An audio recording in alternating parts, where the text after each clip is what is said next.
My self doctor Sanjay Yadav from IMSW। बच्चों, आज हमें कवर करना है टॉपिक लैटिस एंथैल्पी या एनर्जी। तो इसमें हम क्या पढ़ने वाले हैं, लैटिस एनर्जी या एंथैल्पी क्या होती है, इनके फैक्टर्स क्या हैं और इनके एप्लीकेशंस क्या हैं। तो डिफिनेशन देखते हैं इनका क्या है कि energy required to completely separate 1 mole of a solid ionic compound into gaseous constituent ion. जैसे क्या है मतलब इसका समझते हैं। जैसे क्या होता है कि ये सोडियम क्लोराइड ये एक आयनिक कंपाउंड है।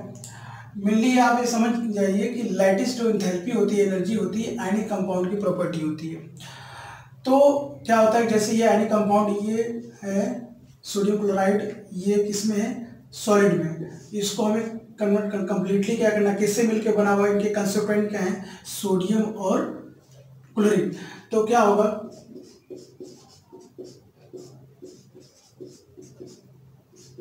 इसमें जो एनर्जी रिक्वायर्ड है, ठीक है, energy required to completely separate करने में, ठीक है, सेपरेट 1 मोल, क्या लेना हमें, 1 मोल ऑफ कोई भी आयनिक कंपाउंड जो होता है उसको कंप्लीटली सेपरेट करने में क्या, of a solid ionic compound. Ionic compound की प्रॉपर्टी है ये। दूसरी बात, इनटू गैसियस याद रखना है, गैसियस कॉन्स्टिट्यूएंट आयन, ठीक है। तो किसी भी आयनिक कंपाउंड को उनके गैसियस कंस्टिट्यूएंट में बदलने या सेपरेट करने में, ले जाने में जो एनर्जी हमें रिक्वायर्ड होती है वही क्या है, लैटिस एंथैल्पी है। या इसका उल्टा भी हो सकता है, क्या है वो, इसको ऐसे भी कह सकते हैं, amount of energy release when 1 mole of gaseous ion constituent to form the ionic solid. जैसे ये कह सकते हो आप,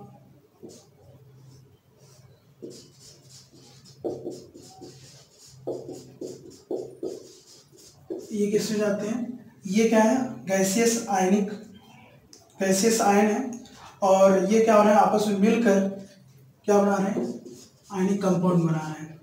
तो इस आयनिक कंपाउंड में जो एनर्जी क्या होती है, रिलीज होती है, वही क्या है, लैटिस एंथैल्पी है। या इसका उल्टा कह सकते हो, इस सॉलिड आयनिक कंपाउंड को उसके गैसियस कंस्टिट्यूएंट में बदलने के लिए जो एनर्जी देनी पड़ती है, रिक्वायर्ड होती है, उसको हम क्या बोलते हैं, लैटिस एंथैल्पी कहते हैं। जैसा कि सोडियम क्लोराइड का लैटिस एनर्जी होती है 788 किलो जूल पर मोल। इसका ये मतलब हुआ, अगर इतनी एनर्जी सोडियम क्लोराइड सॉलिड को दे दिया जाए तो वो अपने आयनिक कॉन्स्टिट्यूएंट, गैसेस आयनिक कॉन्स्टिट्यूएंट में क्या हो जाएगा, बदल जाएगा। या ऐसा भी कह सकते हैं कि जब क्या होता है कि 1 मोल ऑफ सोडियम आयंस और 1 मोल ऑफ क्लोरीन आयन के गैसेस में आपस में क्या होते हैं, जुड़ते हैं, तो क्या बनाते हैं, आयनिक सॉलिड बनाते हैं। तो उन केस में क्या होता है, जो एनर्जी रिलीज होती है, कितनी रिलीज होती है, 788 किलो जूल पर मोल। ये भी क्या है, लैटिस एंथैल्पी है। तो लैटिस एंथैल्पी से क्या अंदाजा लगता है कि अगर जितनी ज़्यादा लैटिस एंथैल्पी होगी उसका मतलब आयनिक कंपाउंड उतना ही क्या है, स्टेबल है। तो आयनिक लैटिस एंथैल्पी से क्या आइडिया लगता है, सबसे पहला जो पॉइंट है वो क्या है, वो स्टेबिलिटी ऑफ आयनिक कंपाउंड, ठीक है। और दूसरी चीज़ क्या है कि जैसा कि आप देख रहे हो कि जब एनर्जी रिलीज होती है, तो रिलीज होती है तो उस केस में हम क्या लिखते हैं, माइनस में लिखते हैं। इसको रिप्रेजेंट करते हैं डेल एच एल ई, ठीक है, एंथैल्पी एनर्जी। तो एच को एंथैल्पी के टर्म में लिखते हैं, हीट, तो हीट एनर्जी। तो रिलीज होगा तो यहाँ पर क्या होगा, डेल एच जो इसकी यूनिट होगी वो माइनस में ली जाएगी, जो इसका साइन लिया जाएगा माइनस। और यहाँ पर रिक्वायर्ड है मतलब हमें क्या किया जा रहा है, दिया जा रहा है, ठीक है। जो देंगे तो वहाँ पर क्या होगा, प्लस होगा। तो इस केस में क्या होगा, ये कंस्टिट्यूएंट में ब्रेक हो रहे हैं, तो इनके बीच का जो बॉन्ड है, क्रिस्टल है, बॉन्ड है, उसको हमें क्या करना पड़ रहा है, तोड़ना पड़ रहा है। तो इसके लिए यहाँ पर जो del H minus 788 kilo joule per mole, इतनी एनर्जी क्या होगी, इसमें हमें क्या होना, देना पड़ेगा, प्लस होगा इसमें, ठीक है। और इसमें क्या होगा, हमें -788 किलो जूल पर मोल एनर्जी हमें क्या करेगी, मिलेगी। तो जो लैटिस एंथैल्पी है ये अट्रैक्शन और रिपल्शन दोनों प्रोसेस में क्या होता है, इन्वॉल्व होता है। मतलब कि जब एक कैटायन और एक आयन एक दूसरे के पास आते हैं तो कितनी तेजी से आते हैं, जो फोर्स हो रहा है उसके बेसिस पर हम लैटिस एंथैल्पी को बता सकते हैं। बहुत सारे अगर हमें आयनिक कंपाउंड दिए हों तो किस तरीके से आप उनकी लैटिस एनर्जी को बताएंगे, तो वो हम देखते हैं। पहला तो हम फैक्टर देखेंगे, फिर इसका एप्लीकेशन देखते हैं। एप्लीकेशन में जैसे क्या होता है कि ऐसे बहुत सारे फिजिकल प्रॉपर्टीज़ होते हैं आयनिक कंपाउंड के जो लैटिस एंथैल्पी के थ्रू एक्सप्लेन किया जाता है। जैसे सोलबिलिटी हो गई, मेल्टिंग पॉइंट हो गया, बॉइलिंग पॉइंट हो गया, हाइड्रेशन हो गया, ये सारे किस हेल्प से पता किए जाते हैं, लैटिस एंथैल्पी के थ्रू। ठीक है, तो लैटिस एंथैल्पी क्या होता है, किन किन चीज़ों पे डिपेंड करती है। तो फैक्टर्स अफेक्टिंग लैटिस एंथैल्पी, दो चीज़ें मेनली होती हैं, एक होता है चार्ज ऑफ आयंस और साइज ऑफ आयंस। जैसा कि आप जानते हैं कि जो लैटिस एंथैल्पी होती है वो किस पे डिपेंड करती है, इलेक्ट्रोस्टैटिक फोर्स ऑफ आयन। और जैसा कि आप जानते हैं कि अगर फोर्स की बात अगर हम करें दो आयंस या चार्ज के बीच में, तो वो क्या होगा कि Q1 Q2 upon are square. ठीक है, R square separation between them, इस चार्ज और पहला चार्ज दूसरा चार्ज, ये हो गया। इसका क्या मतलब हुआ कि फोर्स ऑफ अट्रैक्शन जितना ज़्यादा होगा लैटिस एंथैल्पी क्या होगी, ज़्यादा होगी। तो फोर्स ऑफ अट्रैक्शन कब ज़्यादा होगा, जब डिस्टेंस कम हो उनके बीच के और चार्ज क्या हो, ज़्यादा हो।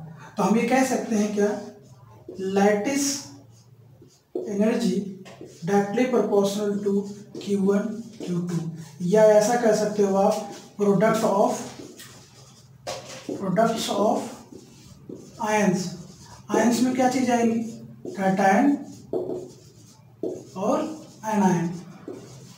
मतलब जितना ज़्यादा कैटायन या एनायन पे चार्ज होगा लैटिस एनर्जी क्या होगी, उतनी ही ज़्यादा होगी। तो ये हो गया क्या, चार्ज का सिस्टम। अगर हम इसकी बात करें, चार्ज अगर सेम है तो कैसे करेंगे, तो आर डिस्टेंस बिटवीन देम, तो उसके क्या होना चाहिए कि लैटिस एनर्जी फिर कैसे डिपेंड करेगा। अगर लेंथ की बात करें तो 1/साइज, साइज क्या, कैटायन और एनायन की। तो साइज जितनी ज़्यादा होगी लैटिस एंथैल्पी उतनी क्या होगी, कम होगी। या ऐसा कह सकते हो कि जितना उनके बीच की दूरी ज़्यादा होगी, डिस्टेंस ज़्यादा होगा, आयंस के बीच की लैटिस एंथैल्पी उतनी क्या होगी, कम होगी। ठीक है, ये सिंपल सी बात हो गई। तो चार्ज ऑफ आयंस और दूसरी बात होगी साइज ऑफ आयंस। जब कई बार क्वेश्चन सॉल्व करोगे तो चार्ज को आप क्या मान के चलोगे, ये डोमिनेटिंग नेचर है, मोर सिग्निफिकेंट रखता है किसी साइज के कंपेयर में। ठीक है, तो सबसे पहले आप चार्ज देखोगे क्वेश्चन करते हो, जब भी क्वेश्चन आता है लैटिस एंथैल्पी पे तो सबसे पहले आप चार्ज देखोगे। यदि चार्ज बराबर है, ठीक है, चार्ज, तो आप तब जाके क्या लगाओगे, साइज का कॉन्सेप्ट लगाओगे। तो यहाँ से एक चीज़ फिर से समराइज कर लेते हैं, क्या चीज़ें हैं कि लैटिस एंथैल्पी बढ़ाने के लिए जो कैटायन और एनायन की चार्ज क्या होनी चाहिए, ज़्यादा होनी चाहिए। ठीक है, और लैटिस एनर्जी बढ़ाने के लिए कैटायन एनायन की जो साइज है, जो साइज वो क्या होना चाहिए, कम होना चाहिए। ठीक है, ये आपको बस याद रखना है। अगर आपको ये याद है तो लैटिस एंथैल्पी के क्वेश्चन सारे हो जाएंगे। दोनों पे चार्ज अधिक होना चाहिए, या किसी एक पर अगर चार्ज ज़्यादा है तो लैटिस एंथैल्पी ज़्यादा होगी। और दूसरी बात, अगर लैटिस एंथैल्पी ज़्यादा रखना चाहते हैं, अगर चार्ज सेम है तो साइज जितनी कम रहेगी उतना क्या होगा, लैटिस एंथैल्पी ज़्यादा होगी। तो अब क्या है, देखते हैं इनके एप्लीकेशंस क्या होते हैं, एप्लीकेशंस क्या होते हैं, और फिर इस पर कुछ क्वेश्चंस करेंगे जो क्वेश्चंस आए हुए हैं नीट और जेईई में। तो एप्लीकेशंस मैं बता देता हूँ कि एप्लीकेशंस क्या होता है कि इन्हीं के बेसिस पर हम क्या करते हैं, सोलबिलिटी ऑफ आयंस निकालते हैं और हाइड्रेशन एंथैल्पी निकालते हैं। ठीक है, और या हीट ऑफ सॉल्यूशन जिसको हम बोल सकते हैं आप। ठीक है, और उसके बाद मेल्टिंग पॉइंट, बॉइलिंग, ये सब क्या है, फिजिकल प्रॉपर्टी ऑफ सॉल्यूशंस हैं यानी कंपाउंड। तो उनको हम बताने के लिए किस क्या यूज़ करते हैं, लैटिस एंथैल्पी को हेल्प लेते हैं। ठीक है, ये इसका एप्लीकेशंस हो गया।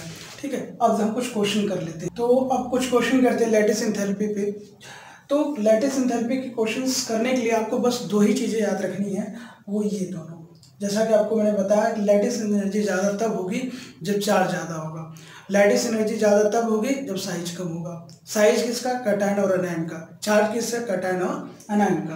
तो ये कॉन्सेप्ट पीछे दो है कि products of the charge of cations and anion क्या होना चाहिए, जितना ज़्यादा होगा लैटिस एंथैल्पी उतनी ज़्यादा होगी। लैटिस एंथैल्पी इसमें अगर साइज की बात करें तो sum of the radius of cation anion, मतलब साइज, तो साइज जितनी ज़्यादा होगा इनका कैटायन और एनायन का, तो क्या होगा, लैटिस एंथैल्पी उतनी ही कम होगी।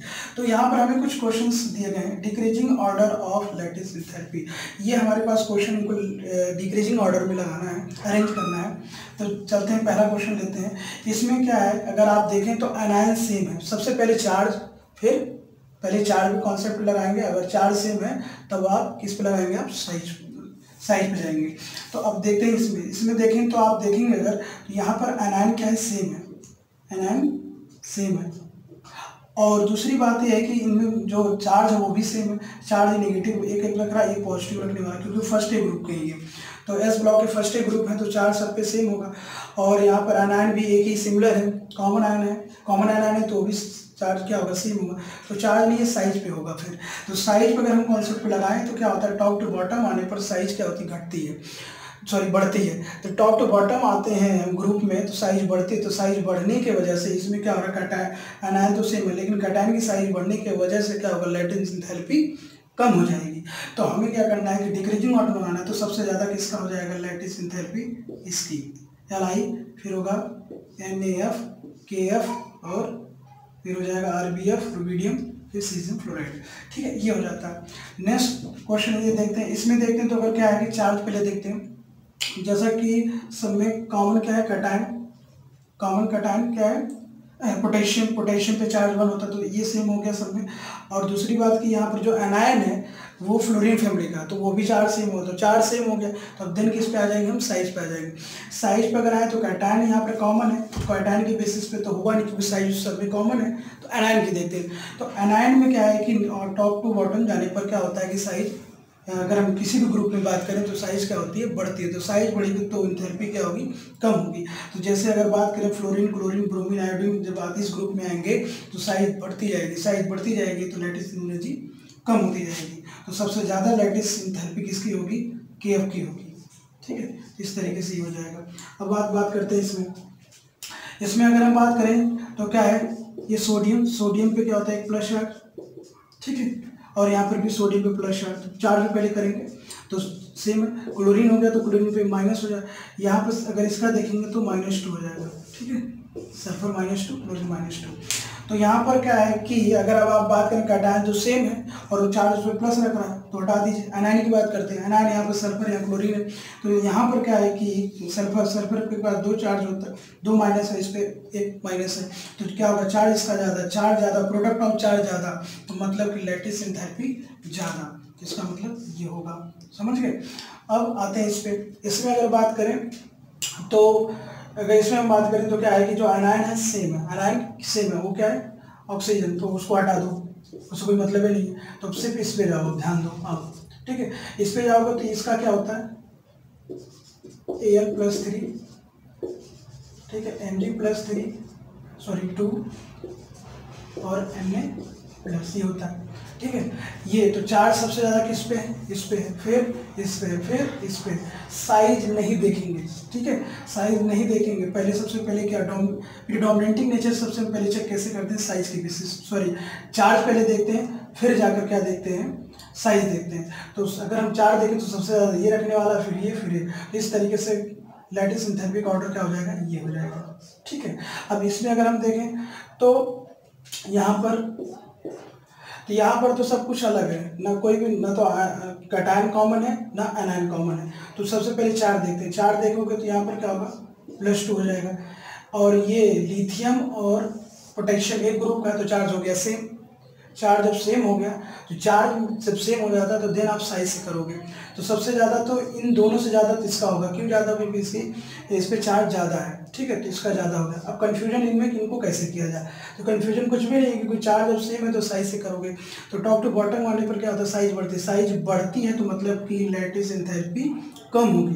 तो Li और K में साइज किसकी कम है, Li की, तो इसलिए इसका साइज क्या हो जाएगी, ज़्यादा हो जाएगी, सॉरी इसका लैटिस एंथैल्पी ज़्यादा हो जाएगी। ठीक है, इसमें आ जाते हैं। इसमें अगर बात करें तो कॉमन क्या है, एनायन है, कॉमन एनायन है, तो चार्ज क्या है, और कार्बन और सिलिकॉन एक ही ग्रुप में है तो चार्ज क्या है, सेम है। तो चार्ज सेम होगा तो किस पे जाओगे आप, साइज पे। साइज पे आओगे तो इसको हटा ही दो, क्योंकि दोनों में कॉमन है। तो अगर हम बात करें कार्बन और सिलिकॉन की, कार्बन और सिलिकॉन एक ही ग्रुप के एलिमेंट है, तो टॉप टू बॉटम नीचे आने पर क्या होता है, साइज बढ़ती है। साइज बढ़ेगी तो लैटिस एंथैल्पी क्या हो जाएगी, कम हो जाएगी। तो लैटिस एंथैल्पी ज़्यादा किसकी होगी, कार्बन टेट्राफ्लोराइड की, सॉरी क्लोराइड की, तो ये इसकी ज़्यादा हो जाएगी। समझ रहे बात, ये हो गया ज़्यादा, ठीक है। तो इस तरीके से हम क्या करते हैं, लैटिस एंथैल्पी पे क्वेश्चंस करते हैं। आपको दो ये चीज़ें याद रखनी है कि चार्ज जितना ज़्यादा होगा दोनों पर, लैटिस एंथैल्पी उतनी ज़्यादा होगी। साइज जितनी कम होगी दोनों की, उस क्या होगा, लैटिस एंथैल्पी उतनी ही ज़्यादा होगी। ये कॉन्सेप्ट आपको लगाना है और इसे क्या होगा, क्वेश्चन हो जाएगा।